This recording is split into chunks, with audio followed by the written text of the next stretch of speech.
pedir, aproveitar que você ainda está de pé, chamar o pastor Paulo aqui, Paulo Gouveia, está aqui com a sua equipe, ele vai apresentar a sua equipe. A gente tem, dentro desse contexto de Reaviva, uma palavra bem direcionada hoje. Ele vai falar sobre o ministério que Deus o colocou, o dom que Deus deu a ele. Ele vai falar sobre o Pure Life, que é um ministério que tem aí afetado positivamente a vida de homens, mulheres, famílias pelo Brasil, e onde começou também o ministério. Então eu queria que você levantasse a sua mão para cá e vamos orar ao Senhor pela vida do seu servo. Muito obrigado, Deus, por essa noite profética de envio, mas também por essa noite de despertamento, de aperfeiçoamento, em que a palavra do Senhor vai vir ao nosso coração para nos mover, nos promover e nos fazer, Senhor Deus, caminharmos com passos firmes daqui para frente. Tu enviaste teu filho, sua esposa, sua equipe aqui nessa noite para um propósito. Aqui tem homens, mulheres, aqui tem adolescentes e crianças, aqui tem jovens. Aqui, Senhor Deus, tem pessoas que vieram aqui para ouvir essa palavra. Nosso coração anseia por te ouvir. Já ministramos adoração ao único que é digno, e agora esse que é digno traz a sua palavra através do teu servo. Então, Senhor, que seja feita, Senhor Deus, a tua vontade, prevaleça, ó Deus, aquilo que o Espírito Santo tem para derramar sobre nós. Obrigado, obrigado, não somos dignos. Obrigado, em nome de Jesus. Amém.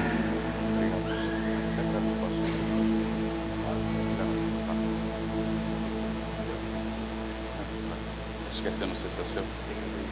Amém. Toda honra, glória e ações de graças sejam dadas ao Pai, ao Filho e ao Espírito Santo. Amém. Boa noite, igreja. Que a graça, a paz do nosso Senhor seja convosco. Meu nome é Paulo Gouveia. Eu, pela misericórdia de Deus, estou à frente de um ministério chamado Pure Life Ministries no Brasil. Esse ministério começou em 1986 nos Estados Unidos, através da vida do pastor Steve Gallagher e da esposa dele, a Kathy. E o ministério dele é muito relevante nos Estados Unidos. Mas em 2012, esse ministério, de uma forma muito impressionante, ele alcançou a minha vida, alcançou a minha família e chegou de uma forma muito relevante na minha história. Eu, durante 24 anos, vivi a escravidão do pecado sexual. Eu vivi uma vida escondida, uma vida dupla. E eu tive um dia que abri o meu coração para minha esposa. Eu queria realmente um encontro genuíno, profundo e verdadeiro com Deus, mas eu não podia fazer isso sem realmente abrir o meu coração, sem compartilhar com ela essa luta, esse desafio. Isso aconteceu em 2012, quando a minha esposa soube de tudo isso. Foi um processo muito desafiador para ela conseguir me perdoar. Acho que vocês entendem por quê. Mas no momento em que ela realmente estava optando pelo divórcio, chegou nas mãos dela o livro da Kathy. E no momento em que ela leu aquele livro, ela devorou aquele livro, ela entendeu que Deus queria, era a vontade de Deus que nós lutássemos realmente pela restauração do nosso casamento. E isso aconteceu. E naquele momento nós entendemos em Deus que gostaríamos muito que esse ministério viesse para o Brasil. E oramos durante anos para que isso acontecesse. Pela misericórdia de Deus, de forma assim muito milagrosa, o pastor Steve Gallagher nunca recebeu vários convites, na verdade, de vários lugares do mundo, mas nunca aceitou o convite de implantar esse ministério em qualquer outra nação, qualquer outro povo. Mas em 2018, Deus começa a colocar no coração dele de vir para a nossa nação, de vir para o Brasil. Ele tinha um pastor amigo aqui, pastor Ayrton Williams, que é o presidente do ministério no Brasil. Só que o pastor é um homem muito ocupado. Ele é presidente de uma igreja, presidente de uma instituição teológica, ele é presidente de uma universidade e agora é presidente do Pure Life Ministry no Brasil. E ele não tinha condições de estar à frente, né, do projeto. Foi quando realmente ele conheceu a minha história, a história da Rail, mais ou menos ali por volta de 2020. Em 2021 ele fez o convite para a implantação do ministério no Brasil. E eu louvo a Deus porque eu e Railca humildemente orávamos ao Senhor para que esse ministério viesse para a nossa nação. E isso seria um motivo de grande alegria para nós. Mas o nosso Deus, Ele é capaz de fazer infinitamente mais daquilo que pedimos ou pensamos, amém? E hoje nós somos diretores no Brasil para esse ministério. Nós estamos funcionando lá em Brasília. Nós somos um programa residencial de aconselhamento bíblico. E homens que estão escravizados pelo pecado sexual e que realmente querem ajuda e viver uma vida piedosa, eles entram em contato, eles são entrevistados, eles passam pelo filtro, e aqueles que são selecionados se tornam alunos do nosso programa, e eles vêm morar conosco por no mínimo 9 meses. Nesses 9 meses eles são profundamente trabalhados no discipulado bíblico. Eu falei para o pastor Carlos, né? A minha igreja, ela mora comigo. Então imagine que eu acordo, a minha igreja está lá e eu passo o dia todo com a minha igreja, discipulando, caminhando, como Jesus caminhava com aqueles homens, né? Eu até compartilhei com o pastor Carlos que a coisa mais terrível é a convivência diária, mas a coisa mais maravilhosa é a convivência diária que nós temos. Não há espaço para hipocrisia, não há espaço para uma vida dupla, não há espaço para mentir. Nós somos realmente expostos nessa convivência diária, e isso é maravilhoso, porque isso não só santifica eles, como santifica a nós. E eu louvo a Deus que nos deu esse privilégio, né, de servi-lo num ministério tão precioso e tão maravilhoso. Amém? Então só uma explicação bem rápida, né, de onde nós viemos, né, o que nós estamos fazendo e como nós estamos servindo a nossa nação com muita alegria e muita gratidão. Mas o tema do seminário, né, está baseado lá em Timóteo, capítulo 1, versículo 6, sobre reavivar o dom. E eu confesso que eu já vim muitas e muitas vezes ao Rio de Janeiro. E uma das coisas que o meu coração aquece todas as vezes que eu desço nessa cidade é o quanto essa cidade realmente é maravilhosa, o quanto essa cidade é linda, o quanto essa cidade realmente é preciosa, né? E mais uma vez eu venho ao Rio de Janeiro servir ao Senhor. E mais uma vez eu me encanto, né? Passando ali pela ponte Rio-Niterói, você contempla toda aquela beleza. E eu compartilhei com os meus amigos, né? Eu compartilhei com eles que, nossa, o Rio de Janeiro é lindo, Deus caprichou, realmente essa cidade é a cidade mais bonita do Brasil. Esse é o estado mais bonito do Brasil, e olha que o Brasil é uma terra de muitas belezas. Aqui deveria ser um lugar como Deus caprichou realmente. Deveria ser um lugar onde nós podemos realmente contemplar a beleza de Deus. Eu comecei a me questionar, com base no tema da conferência, né? Qual é o dom do Rio de Janeiro que precisa realmente ser reavivado? Porque num lugar tão lindo, num lugar tão precioso, num lugar onde Deus investiu realmente muito da sua criatividade, nós não estamos experimentando dessa adoração e desse louvor. E como o profeta Jeremias bem disse a respeito de Judá, a morte na cidade. Para todo lugar que você olha, ao invés de contemplação, adoração, vida, o que nós percebemos é que há morte, a destruição, a morte de famílias, a morte de relacionamentos entre pais e filhos, a morte de algumas igrejas, a morte, né, em todo o lugar que nós olhamos, a morte de dons ministeriais, a morte em todo lugar. E passa pelo meu coração um questionamento, como alguém que Deus levantou para discipular a nossa nação, assim como o pastor Carlos, né, e vários outros pastores e líderes. Cabe a nós esse questionamento: o que está acontecendo? Qual que é o real problema disso tudo? Eu queria convidar os amados irmãos a abrir sua Bíblia em Lamentações, capítulo 1.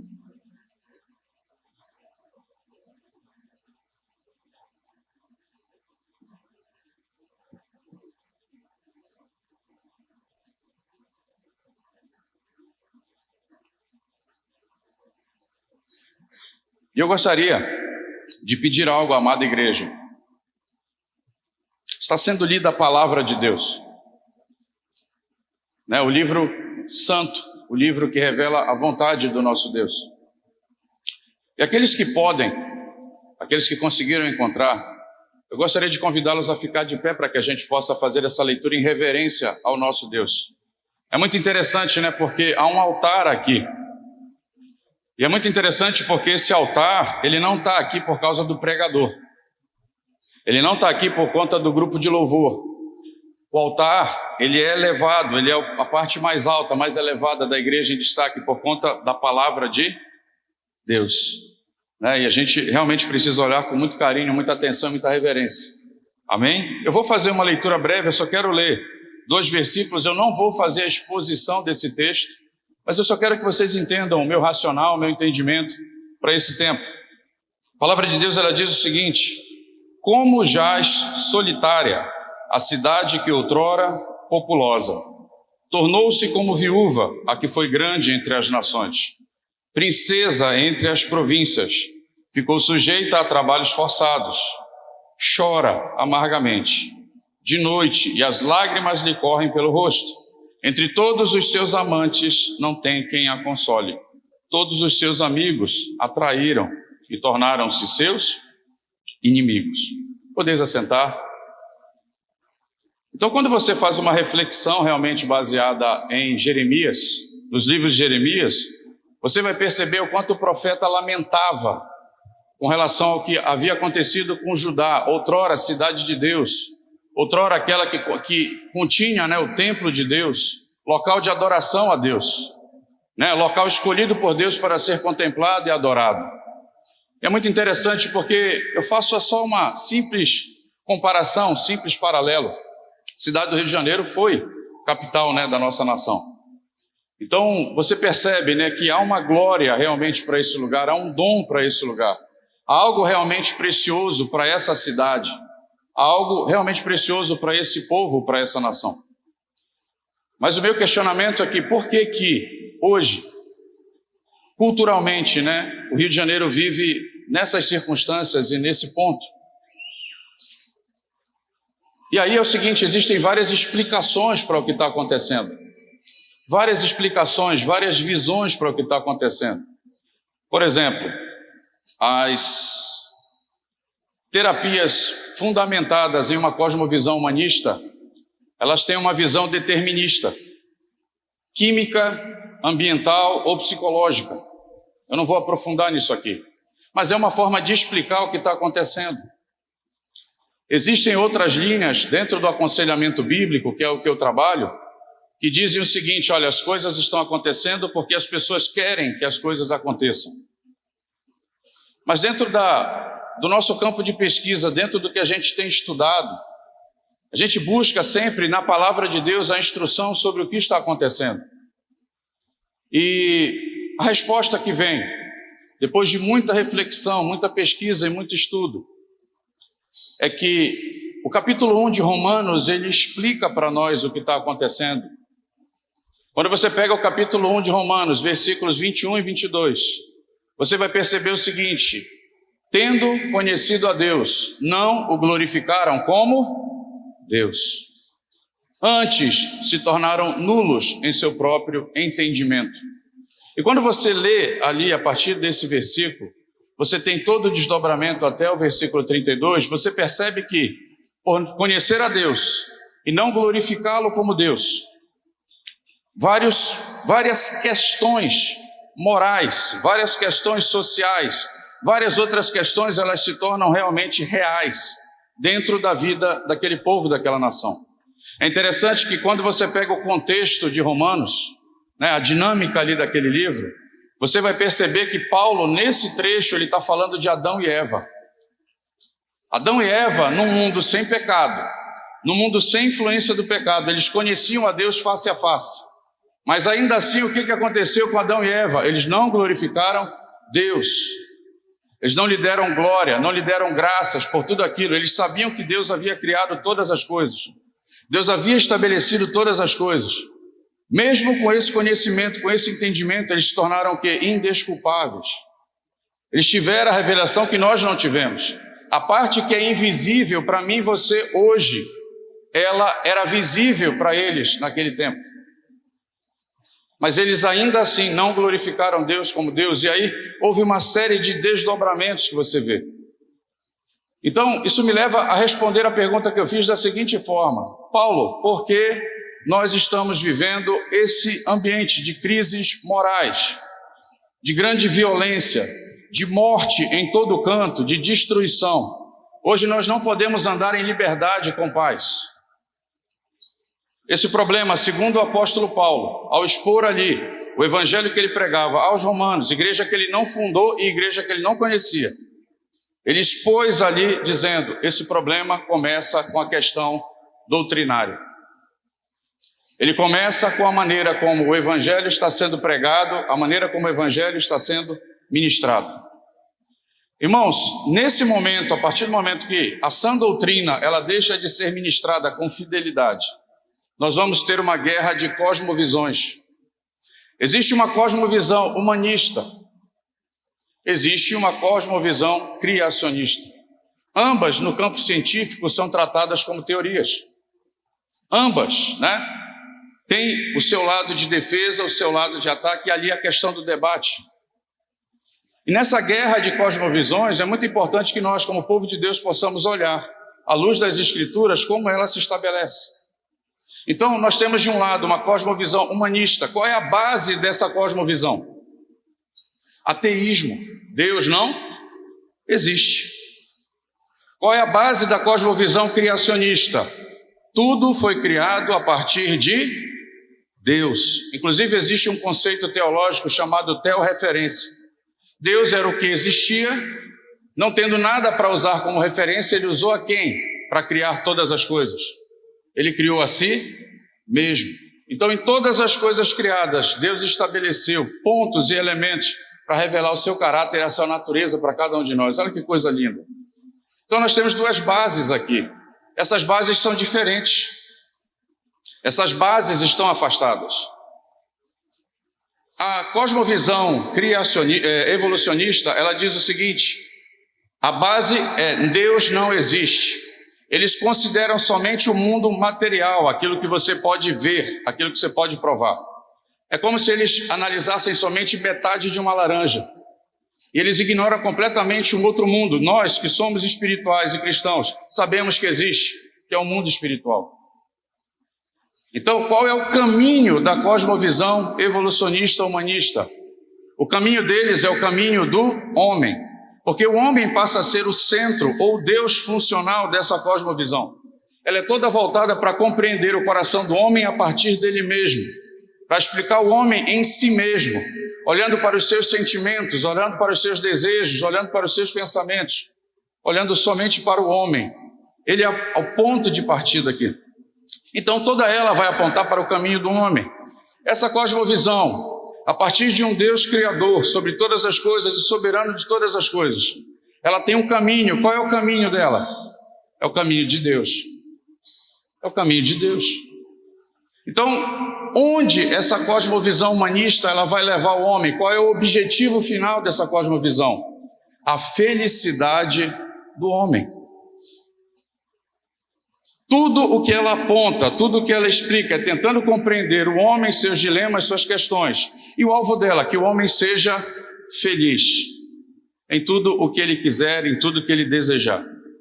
Nessa outra cosmovisão, o que você vai perceber? Qual é o alvo dessa cosmovisão? A glória de Deus. E a minha pergunta para meus irmãos essa noite: você tem como unir essas duas cosmovisões, sim ou não? As bases são diferentes, os caminhos são diferentes e o alvo é diferente. Você não tem como casar. E hoje, uma das astutas ciladas de Satanás é a relativização da verdade. Há um conceito que vem há muito tempo sendo trabalhado, dizendo que a verdade ela é relativa. E nesse conceito, o que acontece? A verdade ela vem para um contexto onde eu tenho a minha verdade, você tem a sua verdade, e está tudo bem, a gente consegue caminhar com isso tranquilamente. Mas vamos parar para fazer uma análise e uma avaliação, não precisa ser muito profunda sobre isso. Gente, não é possível que a minha verdade seja a mesma verdade que a sua se nós estamos em cosmovisões diferentes. Ou uma cosmovisão está certa e a outra errada, ou essa aqui está certa e essa aqui está errada. A verdade ela está num ponto, ou a verdade ela está no outro ponto. E gente, eu não estou aqui questionando qual é a sua cosmovisão. Mas a gente precisa fazer essa reflexão a partir desse ponto. Quem está falando a verdade? Deus ou os homens? E a gente precisa fazer essa reflexão. A partir do momento que a verdade ela é relativizada, o que acontece? Eles dizem que a verdade ela é sentida. Aquilo que eu sinto determina quem eu sou. Uau! Se você para analisar isso pontualmente, você vai perceber que aquilo que eu sinto é incapaz de mudar a minha natureza. O meu sentimento, ele não muda quem eu sou. O meu sentimento influencia no meu comportamento. Mas ele não muda a minha natureza. Eu vi isso, essa cosmovisão humanista, ela prega. Eu vi um japonês, ele gastou 76 mil reais, valor convertido para real, do iene para o real, para se vestir de cachorro. Ele se veste de cachorro, a fantasia dele é muito realista. E ele disse que o sonho dele, sempre o desejo dele foi ser um cachorro. Então ele comprou uma fantasia, gastou uma fortuna, ele se veste de cachorro, ele age como um cachorro, ele se comporta como um cachorro. Mas à luz da sanidade, a minha pergunta é, agindo dessa forma, ele se tornou um cachorro, sim ou não? Não. Porque o que eu sinto não muda quem eu sou.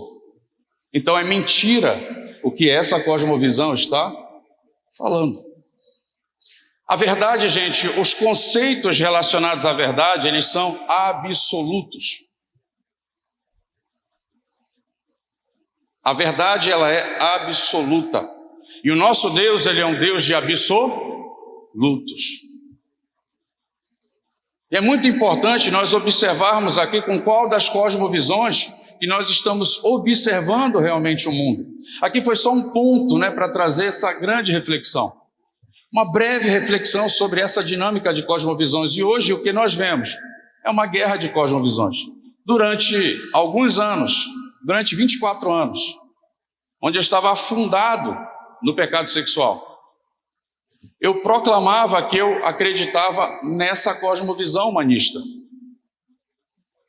E as minhas escolhas eram totalmente feitas para que eu fosse feliz. E as minhas escolhas todas eram feitas baseadas em prazer. Tudo que eu escolhia, tudo que se apresentava para mim, eu fazia escolhas baseadas em prazer. Isso vai me dar prazer? Então eu quero isso. Isso aqui vai me dar prazer? Ei, cara, isso é injusto. Isso me dá prazer. Eu quero fazer. Então nessa cosmovisão, tudo foi criado como obra do acaso. Uma explosão criou todas as coisas. O que é bem difícil de explicar, Você já tentou explodir alguma coisa na sua casa? Quando você explodiu essa coisa, aquilo que foi submetido à explosão, ele criou ordem num mundo complexo ou ele criou destruição e desordem? Então a gente pensa um pouco para ponderar essas questões. Então a gente precisa avaliar, gente, nesse contexto. Só que nessa cosmovisão, Deus não criou nada, Deus não existe. Logo, você faz o que você quiser.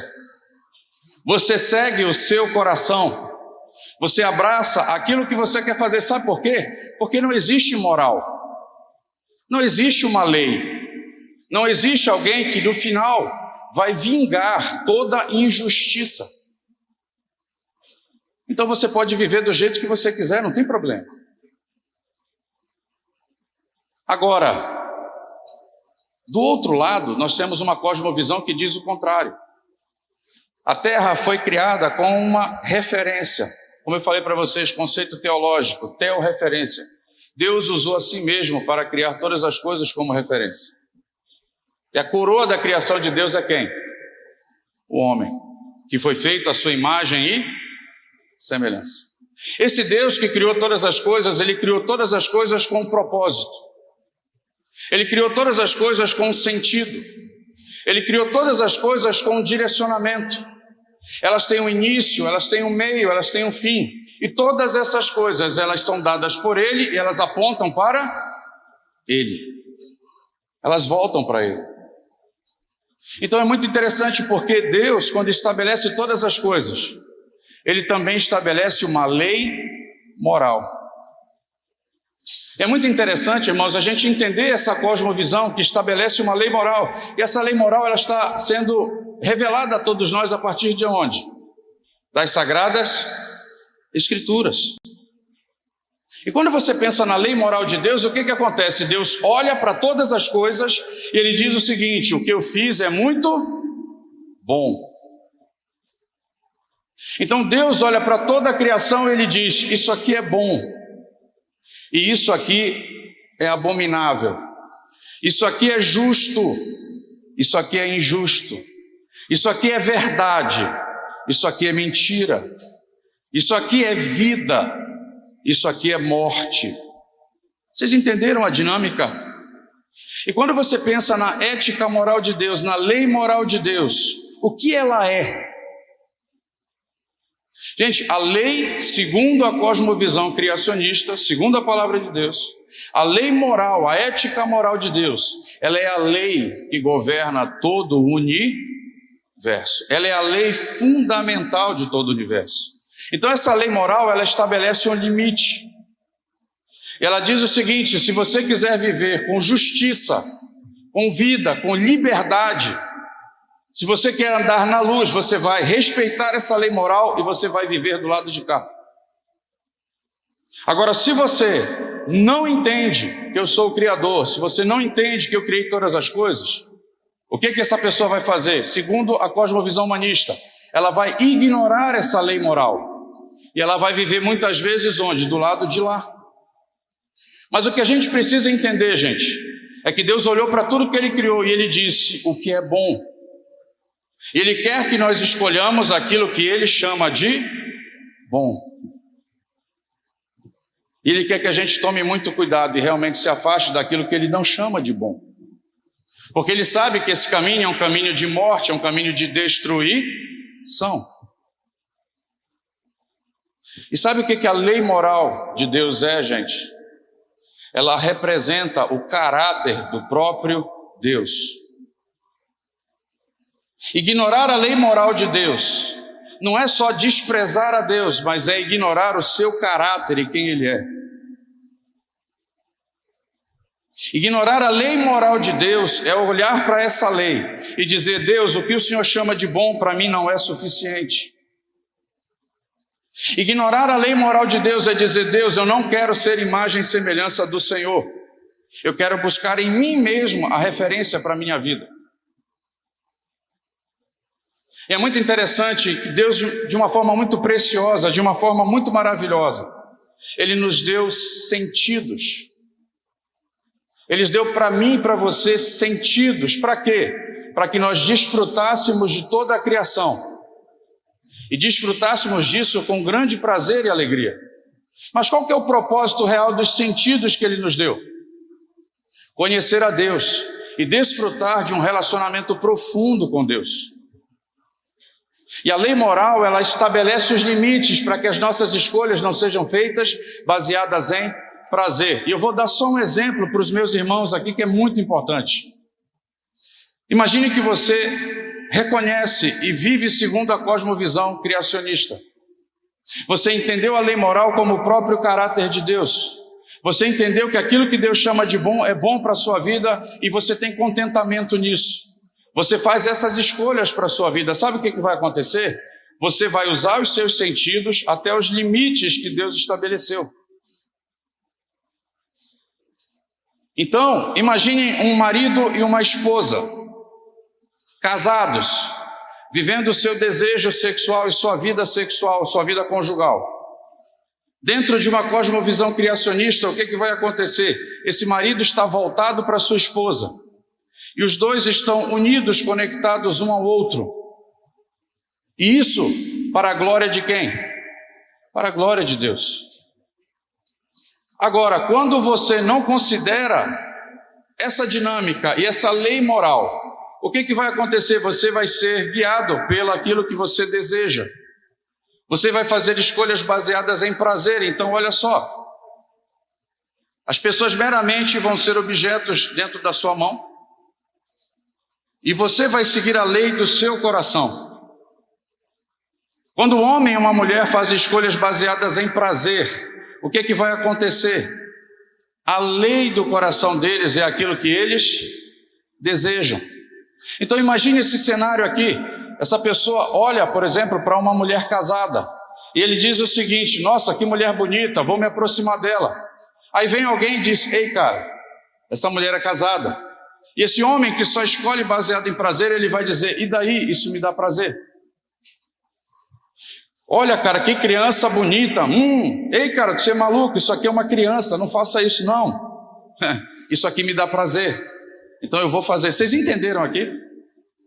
Quando a lei moral de Deus é ignorada, o homem faz escolhas baseadas em prazer. E isso leva o homem a cometer toda sorte de injustiça, toda sorte de perversão. Começa de uma maneira simples, mas leva o homem à grande perversidade.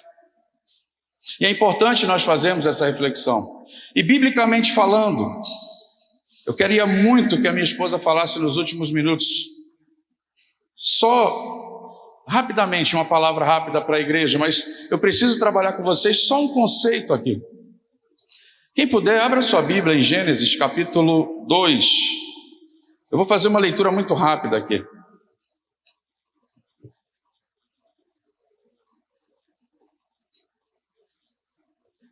Como eu não vou expor esse texto, eu vou ler só o trecho aqui que eu gostaria. Eu vou fazer uma leitura bem simples.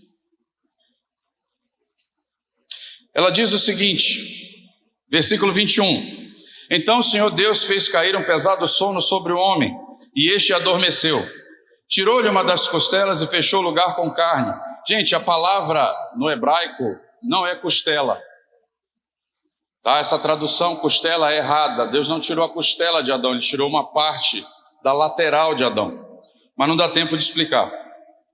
E ele formou a mulher e levou até ele. O homem disse: esta afinal é osso dos meus ossos e carne da minha carne. Será chamada varoa porque do varão foi tirada. Gente, esse texto aqui ele é muito rico, ele é maravilhoso quando você analisa ele na língua original. Moisés, quando escreve, ele colocou esse versículo, ela é osso dos meus ossos e carne da minha carne, em forma de poesia hebraica. Olha que coisa linda. E quando você olha o texto, essa poesia está sendo cantada. Então Adão, nesse momento, quando ele contempla a mulher, ele está muito feliz, muito contente, porque até aquele momento não achava ninguém que correspondesse a ele. Mas Deus, ele faz isso, ele estabelece isso. E sabe o que é interessante? A alegria de Adão não é porque Eva era bonita. A alegria de Adão não é porque Eva era maravilhosa, ou que a partir daquele momento ele podia dar vazão ao seu desejo, não. A alegria de Adão naquele momento era que a partir daquela hora ele poderia cumprir 100% daquilo que Deus havia estabelecido para que ele cumprisse como seu propósito. A partir daquele momento o homem poderia crescer e multiplicar e dominar a terra. A partir daquele momento o homem poderia implantar na sociedade, no mundo, os mandatos da criação, mandato cultural, mandato social, o mandato espiritual. Essa é a ordem de Deus para que nós estabeleçamos na terra, para que a terra seja uma terra de justiça, onde o dom que Deus nos deu, ele seja estabelecido e possamos desfrutar dele. Entendemos aqui? Então a alegria de Adão é que ele poderia glorificar a Deus plenamente, cumprindo o seu propósito original. Dentro da cosmovisão criacionista, lembram? Existe um propósito, existe um plano, existe uma direção, existe um alvo, existe um sentido para tudo que foi criado. Isso, gente, é o desejo santo. O que é o desejo santo? É o desejo de agradar e glorificar a Deus e fazer a sua vontade. É o desejo que é sustentado pelo primeiro e maior mandamento. Lembram qual é? Amar a Deus acima de todas as coisas. Amar a Deus com todo o seu ser, com toda a sua alma, com tudo o que você tem. Esse é o desejo santo. Sem esse mandamento governando o nosso coração, não há desejo santo. Agora em Gênesis 3, 6, é muito interessante, a mulher usou os seus sentidos, que é uma grande fonte de prazer, para cobiçar aquilo que Deus disse não cobice, desejar aquilo que Deus disse não deseje, olhar para aquilo que Deus estabeleceu como limite e dizer, isso aqui não é suficiente para mim. E aí o que acontece? Ela se lança a um desejo chamado desejo cobiçoso. Não dá tempo, aqui é a teologia do desejo, não dá tempo de expor para os meus irmãos. Mas o desejo cobiçoso, irmãos, ele é o desejo que é a corrupção do pecado na carne. É o desejo cobiçoso, irmãos, que nos faz desejar o que é do outro, ter ciúmes, ser possessivo, matar, roubar, mentir. É pelo desejo cobiçoso que o nosso coração é levado a esse lugar de cobiça e de concupiscência. É esse desejo que nos conduz à morte. Enquanto o desejo santo nos conduz à vida, o desejo cobiçoso nos conduz à morte. E esse desejo reinou no meu coração durante 24 anos, dos quais 8 anos eu estava na igreja, casado com a Rayuca. E todas as vezes que eu escolhi baseado em prazer, baseado nesse desejo, eu colhi sofrimento e dor. Mas Deus alcançou a minha família, restaurou meu coração, alinhou meu coração, vem me humilhando há 11 anos. Porque é humilhante chegar diante dos meus irmãos e compartilhar, e hoje foi só um pouquinho, das coisas tão terríveis que eu acabei fazendo e cometendo. Mas Deus olhou, teve misericórdia e graça e me restaurou. Amém? E Ele começou a mudar a minha forma de pensar. E voltando àquela pergunta inicial, existem as terapias humanistas que dizem que há um determinismo psicológico, químico ou ambiental. E existe o criacionismo, que diz o seguinte: nós fazemos o que fazemos porque cremos no que cremos.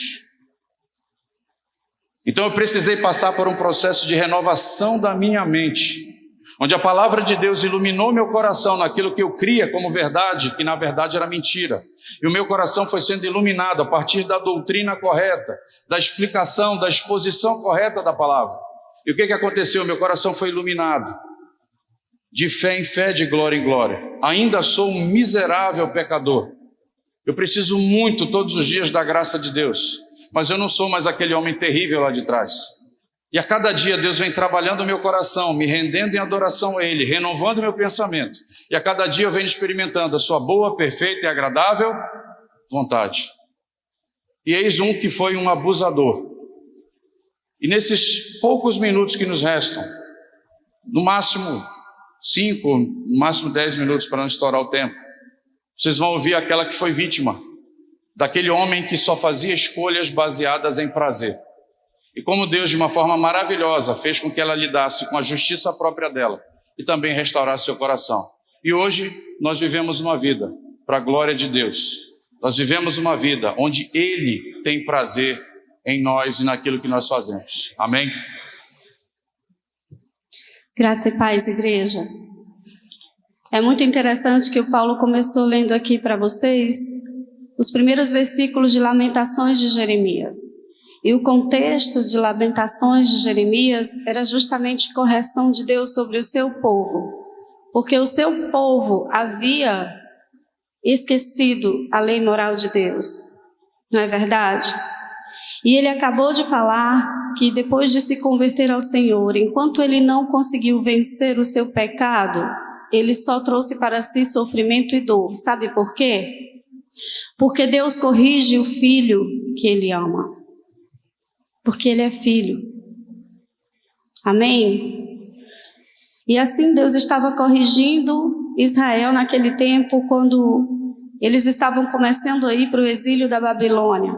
Porque Israel é o povo de Deus. Nós vimos a bandeira de Israel ser levantada aqui. Israel continua sendo o povo escolhido do Senhor.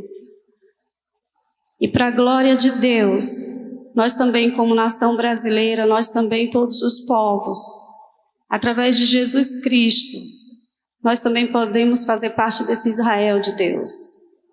E quando nós somos filhos, nós somos corrigidos, porque Deus corrige o filho que Ele ama. Se vocês estão sem correção, é porque vocês não são filhos. Está escrito lá em Hebreus 12. E havia morte no meu casamento. Eu não imaginava. Eu nunca pensei mal do meu marido, por mais que ele chegasse atrasado, por mais que às vezes o celular estivesse desligado, por mais que houvesse alguns sinais de que tinha alguma coisa errada. Mas os meus pensamentos a respeito do meu marido, e eu vou dizer uma coisa para vocês, eu sei que isso não vinha de mim, vem do Senhor. Eram sempre bons. Se o celular dele estava desligado, eu não conseguia falar com ele, eu simplesmente orava: Senhor, não estou conseguindo falar com o Paulo, por favor, guarda o teu filho, livre ele do mal. Porém, 8 anos depois de casados, já na igreja, existe uma diferença entre a gente estar na igreja e a gente estar verdadeiramente em Cristo. Porque estar em Cristo é viver com temor e tremor diante da face de Deus.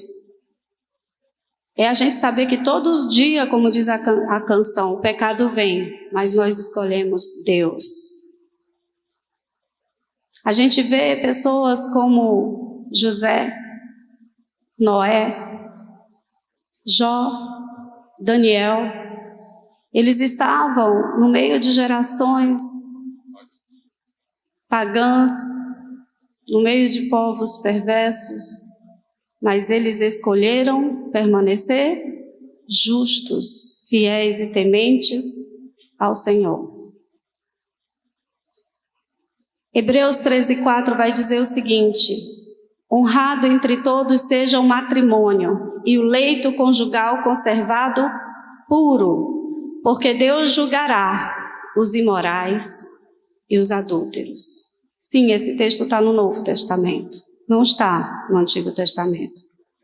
Porque a lei moral de Deus permaneceu, ela permanece até os dias de hoje. E eu vou dizer mais para vocês: estar no tempo da graça nos traz mais responsabilidade do que antes, quando estavam no tempo da lei. Sabe por quê? Porque Jesus, ele disse: o que a lei de Moisés vai dizer? Que se você adulterar, você deve ser apedrejado. Eu, porém, vos digo, se você apenas olhar para uma mulher e desejá-la com um desejo cobiçoso no seu coração, você já cometeu adultério. E como na nossa geração atual, é difícil você encontrar um homem, inclusive dentro da igreja, que infelizmente não esteja vivendo mergulhado em pornografia. Se você apenas olhar e desejar no seu coração, você já cometeu adultério. Sim, esse é um chamado ao arrependimento. Isso porque você é filho. E se as coisas não estão dando certo para você, provavelmente você está debaixo de correção do Senhor. E alegre-se, porque se você está sendo corrigido é porque você é filho. E como eu falei agora há pouco, havia morte no meu casamento. Mas aprove ao Senhor trazer vida novamente. E Deus seja louvado por isso. Mas muitas vezes trazer vida novamente vai se fazer necessário um processo cirúrgico. Eu não sei quantos de vocês já precisaram passar por uma cirurgia em que o médico disse: você precisa operar, senão você pode morrer. E quando você é operado, é necessário fazer uma ferida na gente, né? Mas é uma ferida para nos destruir? A incisão cirúrgica é uma ferida. Ela é para destruir ou ela é para salvar? Ela é para salvar. E eu precisei passar por esse processo no meu casamento. Quando Paulo, em 2012, começou a confessar diversos pecados de ordem sexual, muito difíceis para uma esposa ouvir, ouvi que ele não só era viciado em pornografia, mas que ele havia me traído desde o namoro, no noivado e no nosso casamento. Ouvi do meu marido que a segunda filha de um casal de amigos nossos era, na verdade, filha dele.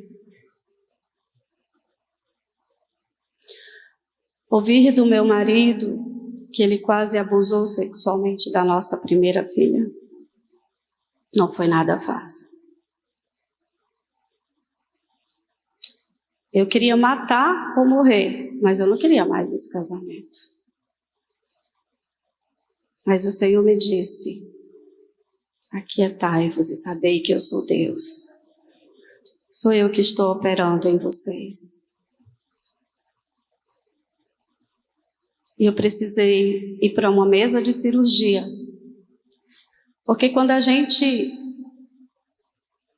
ao invés de deixar Deus tratar as nossas emoções, o nosso coração ferido, decepcionado, quando a gente se enche de justiça própria, de falta de perdão, de amargura, o nosso corpo adoece. E eu desenvolvi uma enfermidade que os médicos não diagnosticavam.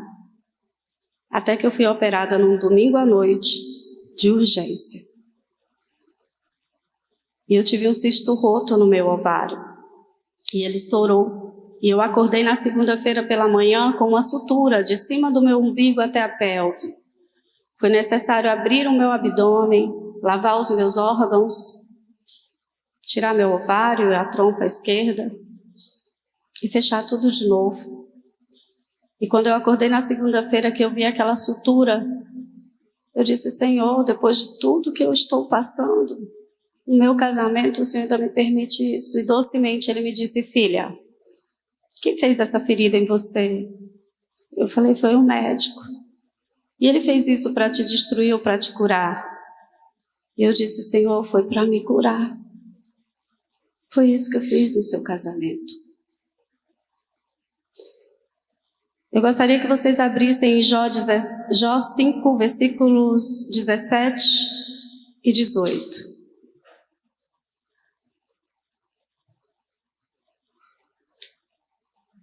Jó 5, versículo 17 vai dizer: bem-aventurado é o homem a quem Deus disciplina. Não desprezes, pois, a disciplina do Todo-Poderoso, porque Ele faz a ferida e Ele mesmo a ata. Ele fere e as suas mãos curam, porque Ele é um cirurgião. E assim como aquele médico cirurgião me acompanhou durante alguns meses até a minha ferida cicatrizar, foi lá, tirou os pontos, ficou me acompanhando, assim Deus fez durante o meu processo de restauração com meu marido. E Ele restaurou meu coração. E hoje eu posso dizer que sou muito mais feliz do que antes da traição. E hoje eu posso dizer que não somos mais um casal cristão que faz parte de uma estatística de divórcio. Infelizmente, o índice de divórcio no meio cristão é o mesmo lá de fora. Isso está certo? Será que nós estamos cumprindo o que está escrito em Hebreus 13:4, onde diz que honrado entre todos seja o matrimônio e o leito conjugal conservado puro? Porque Deus vai julgar os imorais e os adúlteros? Como igreja do Senhor, será que nós estamos fazendo isso? Hoje, este dia é um dia que o Senhor te diz: eu estou te convidando ao arrependimento. Eu estou te convidando à confissão. Tiago 5,16 vai dizer: confessem seus pecados uns aos outros e orem uns pelos outros para serdes curados. E 1 João 1, no versículo 5, diz que Deus é luz. Essa é a mensagem que dele ouvimos e transmitimos: Deus é luz, nele não há treva alguma. E no versículo 7 vai dizer que se nós andarmos na luz, como Ele na luz está, nós temos comunhão uns com os outros. E o sangue de Jesus nos purifica de todo pecado. Mesmo depois de 10 anos de nos conhecermos, de 8 anos de casado, nós ainda não tínhamos construído a verdadeira intimidade conjugal. Sabe por quê? Porque o Paulo não andava na luz comigo. O nosso relacionamento não estava pautado na verdade. Gênesis 2:25, que é esse texto ali, o final do texto que Deus estabelece o casamento, vai dizer que o homem e a sua mulher estavam nus e não sentiam vergonha. Ali está falando que um marido e uma esposa precisam desnudar a alma, revelar o seu homem interior um para o outro, para que possam construir a verdadeira intimidade conjugal. Mas hoje eu posso dizer que eu vivo a verdadeira intimidade conjugal com meu marido. Hoje eu sei quem é o homem com quem eu estou casada. Hoje ele sabe quem é a mulher que ele está casado. Porque enquanto Paulo foi tratado nas suas questões da sexualidade, Deus tratou meu coração orgulhoso, meu coração cheio de justiça própria. E olha que eu já tinha uma história bem difícil de abuso sexual na infância, de negligência ou omissão paterna. Eu fui abandonada grávida pelo meu primeiro relacionamento, meu primeiro namorado. E eu me casei com um homem que fez essas coisas comigo. E como se não bastasse, o Senhor continua tratando o meu coração. Há 1 ano e meio, Ele me pediu algo muito difícil de entregar. A minha primeira filha faleceu com 21 anos, cheia de vida.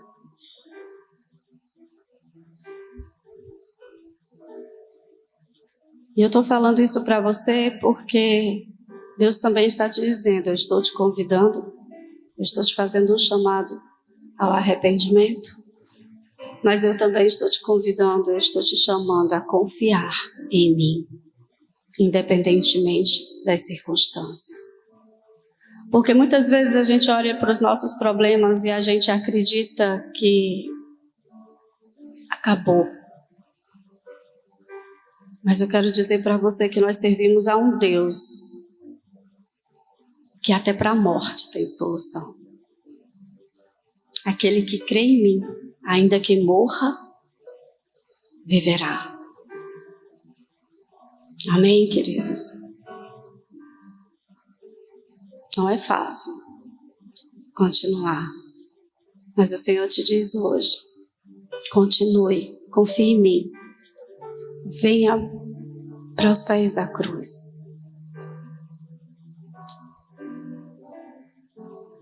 E sabe, Deus, Ele não nos pede nada que Ele não nos tenha dado primeiro.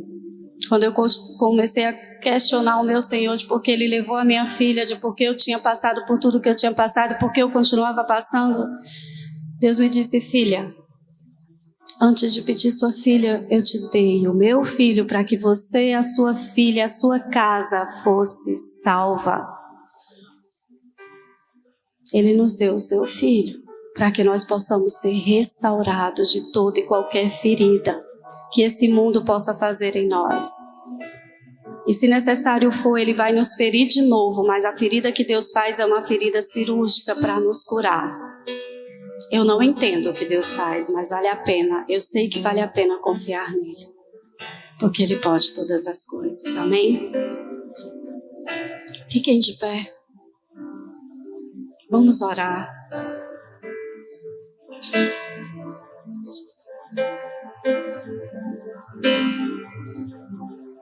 Eu queria pedir algo para você essa noite.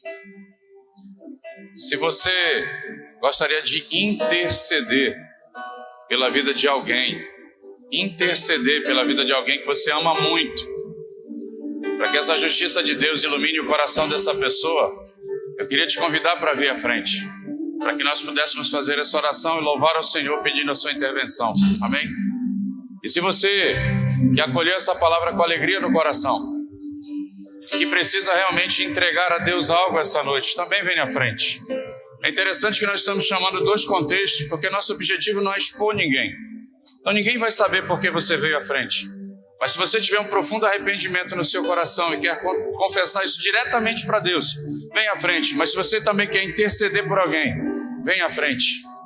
Entregue essa pessoa no altar do Senhor em nome de Jesus. Queria chamar, eu não sei se vai ser o pastor Carlos que vai estar encerrando isso aqui com a gente, mas eu gostaria de chamar o senhor.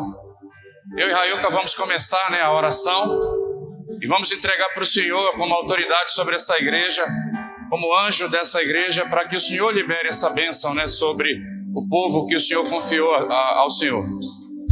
Amém? E você que está sentado, está nas cadeiras, feche seus olhos, entre nessa batalha, ajude essas pessoas em intercessão e oração, para louvor e glória do nosso Deus. Amém? Ele está no meio de nós. Ele está no meio de nós. Louvado seja o Senhor, Pai, em todo o tempo. Obrigado por permitir que eu e Raiuca possamos estar aqui à frente para nos humilhar, Senhor, diante da sua potente voz, diante do seu maravilhoso amor e da sua maravilhosa graça. Pai, em nome de Jesus, aqui está uma igreja, Senhor, clamando, intercedendo, entregando, confessando, compartilhando, Senhor, levantando sua voz em oração e adoração àquele que pode todas as coisas, aquele que opera o querer e o efetuar. Pai, em nome de Jesus, receba a nossa adoração, receba, Senhor, o nosso louvor, receba, Senhor, aquilo que estamos apresentando do fundo do nosso coração. Venha a nós, Senhor, e se faça conhecido, e mude a nossa realidade em nome de Jesus. E que o Teu Espírito Santo, Pai, ilumine os nossos corações, para a honra, glória, louvor e adoração do Teu santo nome, em nome de Jesus. Pai, eu não sei quantos casais estão neste lugar, homens, mulheres, feridos também pelo pecado sexual, mas eu oro em nome de Jesus para que o Senhor venha com Tua graça, com o Teu grande amor, Pai, ministrar, transformar, restaurar, operar o Teu milagre nesses casamentos, em nome de Jesus, para que eles também possam testemunhar a restauração do Senhor.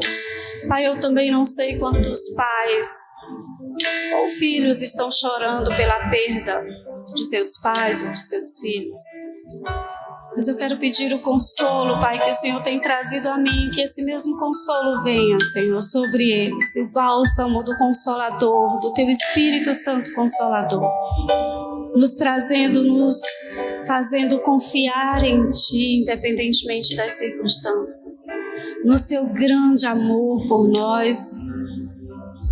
Ó Deus, em nome de Jesus, obrigada porque Tu nos chamaste, porque Tu nos fizeste Teus filhos. Muito obrigada porque nós recebemos a Jesus como o Senhor das nossas vidas. E isso nos tornou Teus filhos. E obrigada, inclusive, por nos corrigir, Senhor, quando precisamos de correção. A Tua palavra vai dizer, Senhor, que muitas vezes, Pai, para que nós possamos viver, a gente vai ter que morrer. Inclusive o Teu Filho deu essa prova. Ó Senhor, que nós possamos estar dispostos, sim, a fazer morrer, Senhor, a nossa carne, para que o Senhor possa viver em nós, para que possamos exalar o perfume de Cristo, para que possamos, em nome de Jesus, sermos verdadeiramente sal e luz nesse mundo que precisa de nós, nesta cidade, Jesus, em que a morte, eu quero profetizar vida. Nos casamentos em que há morte, eu quero profetizar vida. Nos corações em que há morte, eu quero profetizar vida em nome de Jesus. A vida abundante que só o Senhor pode nos dar. Ó Deus, em nome de Jesus, vem, porque o Senhor é o socorro bem presente de cada um de nós que estamos aqui na hora da nossa angústia. Nós sabemos, Senhor, que nós não temos para onde ir, só o Senhor tem as palavras da vida eterna. E nós estamos aqui porque nós cremos nas palavras da vida eterna que vem da Tua boca, meu Senhor. Nós te louvamos por isso, Jesus. Nós te louvamos por isso. Nós te glorificamos, te bendizemos, te adoramos e pedimos, continua conosco na caminhada. Em nome de Jesus, e que possamos segurar firmes nas Tuas mãos em todo o tempo, com os nossos olhos fitos em Jesus, autor e consumador da nossa fé. Em nome de Jesus eu oro. Vou pedir que o casal continue aqui. O que vem à minha mente é que Deus nos chamou hoje aqui para chocar. E Deus faz isso porque muitos de nós já participamos de encontros de casais.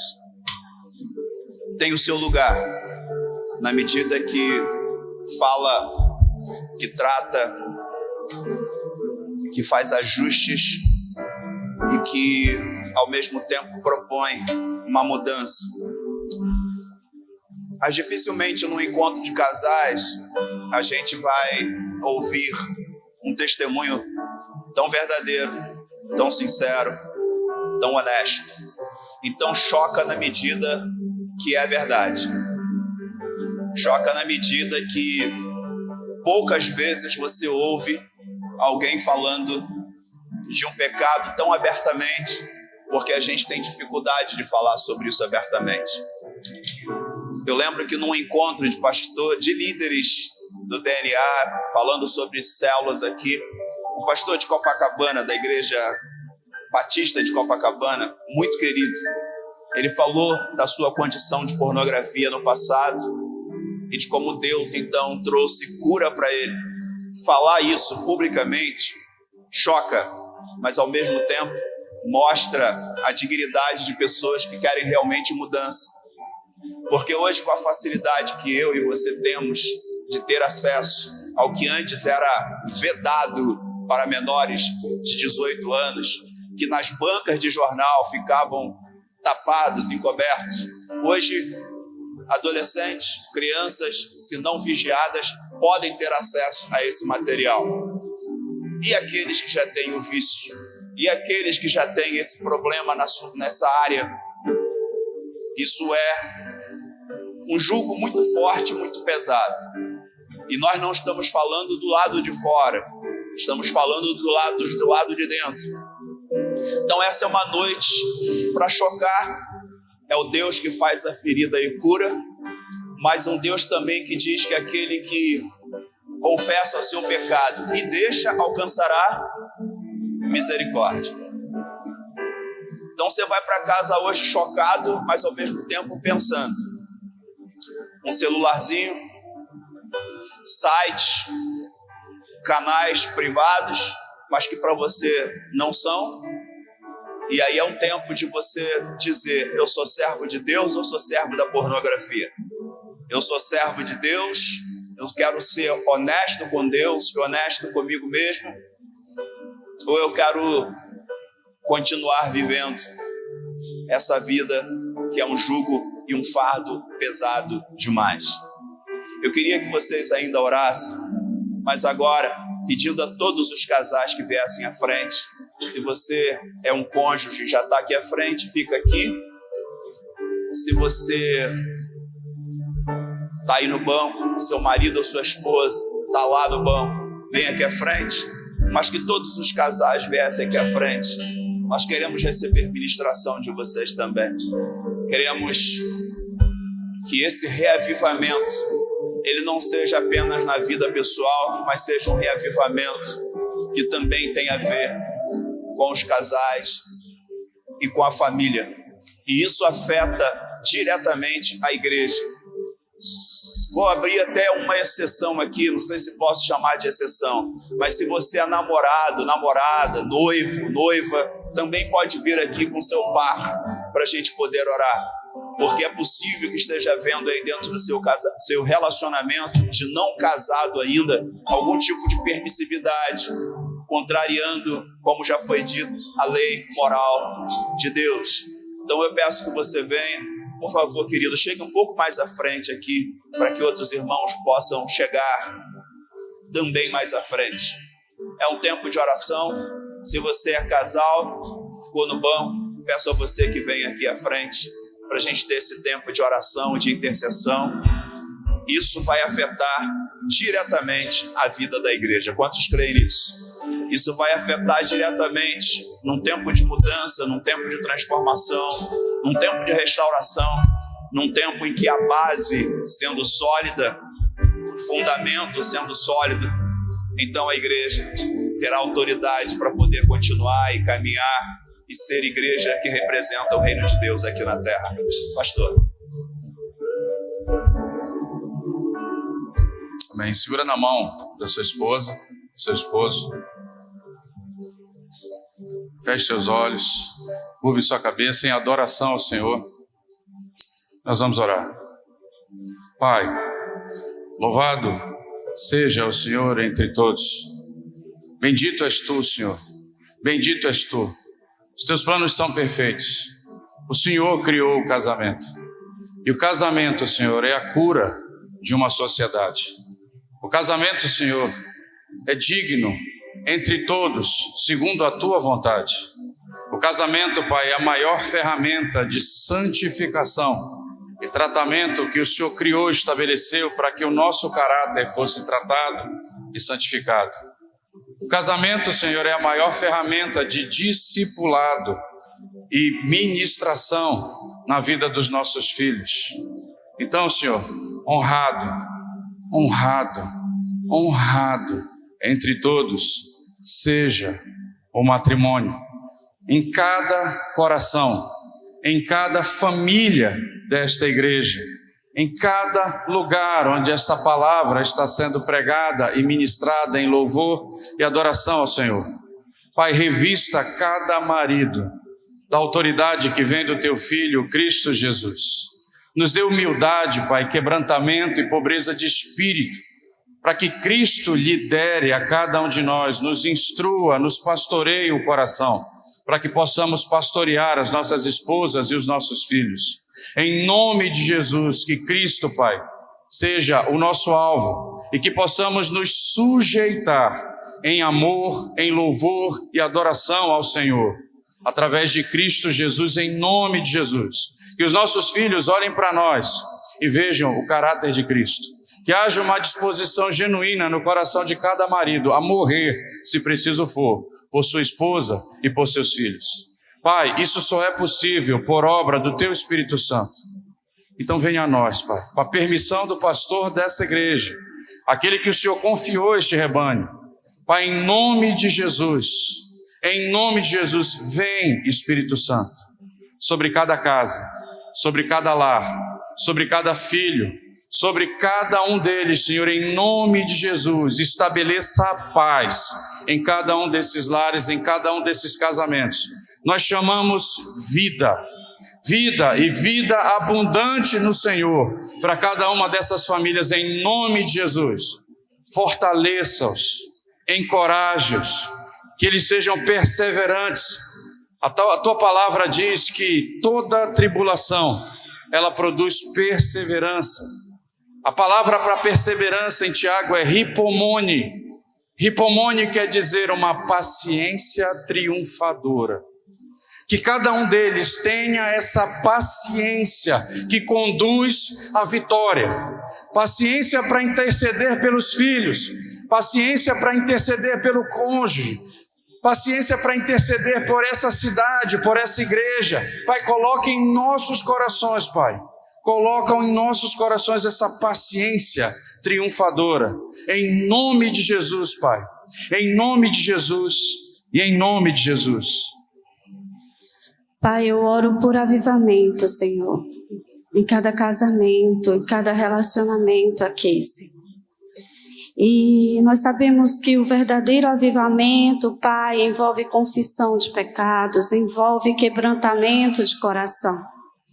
Então, Senhor, se porventura a morte em algum desses relacionamentos, se a mácula no leito conjugal de algum desses casamentos, Senhor, eu oro para que o Senhor encoraje cada um deles, Pai, a virem para a luz, a chamarem seus cônjuges em amor, a pedirem perdão, a confessarem.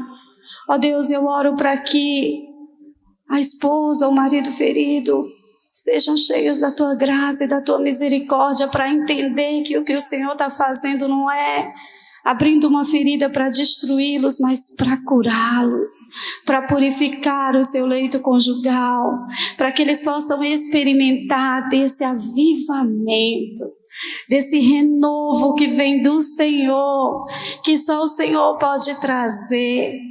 E a glória da última casa sempre vai ser maior do que a da primeira. Pai, assim como o Senhor fez com o meu casamento, e hoje eu posso dizer que sou tão mais feliz do que antes da traição, que assim seja, Pai, com todos os casamentos que o Senhor tem chamado hoje para essa cirurgia, Deus. Encoraja os teus filhos, Pai. Encoraja os teus filhos para que não haja mais morte na vida dele, nem no casamento deles, nem na família deles, mas que haja vida, que haja esse avivamento, em nome de Jesus, em nome de Jesus. Queridos, abram seus olhos e olhem para mim e prestem muita atenção no que eu vou lhes falar. Eu não acreditava que eu seria feliz de novo depois da confissão do meu marido. Mas quando eu entendi o que Deus estava fazendo, não foi assim do dia para a noite. Demorou alguns anos. Mas quando eu passei por aquela cirurgia, que eu acordei, que eu consegui dizer eu perdoo de coração, e eu quero apreciar você pela coragem que você teve de confessar, porque não é todo cônjuge que trai que tem essa coragem. Muitas vezes, infelizmente, a gente é surpreendido, a gente acaba descobrindo, é tão mais difícil. Muitos casais chegam para a gente e dizem, eu descobri, e ainda assim ele negou, e eu tenho todas as provas, e ainda assim ele nega. É muito mais fácil quando alguém chega para você voluntariamente e diz, olha, eu preciso te pedir perdão, eu preciso te confessar. E o Senhor me prometeu que ataria a minha ferida. E 1 ano depois daquela cirurgia, 1 ano depois que eu consegui perdoar de coração meu marido, o Senhor nos deu um símbolo que representa a nossa restauração. E por um milagre do Senhor, porque existem coisas que é só para milionários ou missionários, a gente foi parar na Carolina do Norte, nos Estados Unidos, num lugar que eu tinha visto num filme, desejado estar naquele lugar um dia. Nós fomos em missão. E o meu marido me levou naquele lugar, no dia do nosso 13º aniversário de casamento, 1 ano depois da nossa completa restauração. E ele pediu ao Senhor, sem me falar nada, para que ele pudesse encontrar uma pérola naquele lugar. A palavra de Deus diz em Mateus 13:45 que o reino de Deus é como um colecionador de pérolas que encontra uma pérola de grande valor e ele vai lá, vende tudo o que ele tem para adquirir aquela pérola. E o Paulo olhava para o chão e procurava alguma coisa, e eu fiquei incomodada porque eu queria bater foto, eu estava num lugar maravilhoso, um lugar que eu queria conhecer. E aí ele me contou que estava procurando uma pérola. E eu ri. E eu disse, você não vai encontrar uma pérola? Pérolas são achadas em altas profundidades. Você não vai encontrar uma pérola. Sara riu quando o anjo disse para ela, daqui a 1 ano eu voltarei e Sara estará amamentando uma criança. Eu achei a pérola. Eu achei a pérola. E ela é bem branquinha. O branco fala de pureza. O branco fala de paz. Mas vocês sabem o que é uma pérola? Foi a primeira informação que eu obtive no Google quando eu fiz assim. Sabe a incrédula? Como comprovar se uma pérola é uma pérola de verdade? Olha a pesquisa que eu fiz. A primeira informação: a pérola é uma ferida cicatrizada. O Senhor estava me dizendo: eu cicatrizei a ferida conforme eu prometi. Se o Senhor está te falando hoje, para você trazer a luz, para você vir para a luz, para você confessar, não resista ao Senhor, porque o Senhor está no meio de vós. O Senhor está no meio de vós e Ele é poderoso para salvar. E como eu disse, a nossa pérola é bem branquinha. Ele disse: eu purifiquei o leito conjugal de vocês. Eu estabeleci a paz no casamento de vocês. Vocês têm vivido em guerra? Digam basta. Deixem Deus estabelecer a paz. E Ele só vai poder fazer isso se você obedecer. Amém, queridos? E sabe de uma coisa intrigante, maravilhosa que só Deus faz? A nossa pérola tem exatos 13 milímetros de diâmetros. Nós fizemos 13 anos de casados. Olha como Ele é Deus, como Ele é maravilhoso. Vale a pena confiar nesse Deus, amém? Obrigada, pastores, pela oportunidade.